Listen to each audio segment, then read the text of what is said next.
In the brief clip that follows, former Chief Justice of India M.N. Venkatachaliah, while speaking at Moneylife Foundation's third annual RTI Lecture, touches upon the story of human rights movement and shares a fascinating anecdote, making his point on the importance of the Universal Declaration of Human Rights.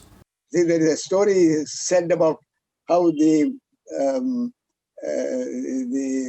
committee headed by Eleanor Roosevelt to formulate Universal Declaration of Human Rights. I think India was represented by a lady member, Hansa Mehta. I think it was related to Jivraj Mehta of Gujarat.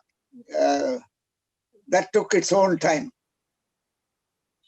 And ultimately, on the 10th of December 1948, the Third General Assembly adopted the Universal Declaration of Human Rights.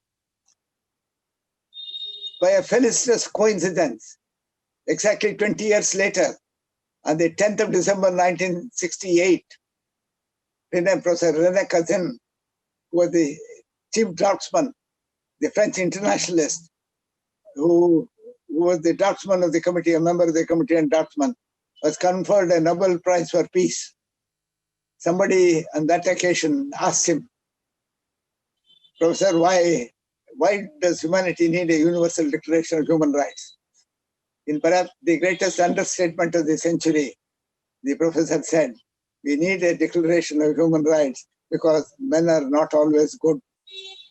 Men are not always good could be an epitaph on the grave of the 20th century, where we have killed perhaps 230 million people, 100 and odd million in wars, and the rest in civil strifes, not unconnected with racism, language, linguistic differences, and many differences that separate man from man.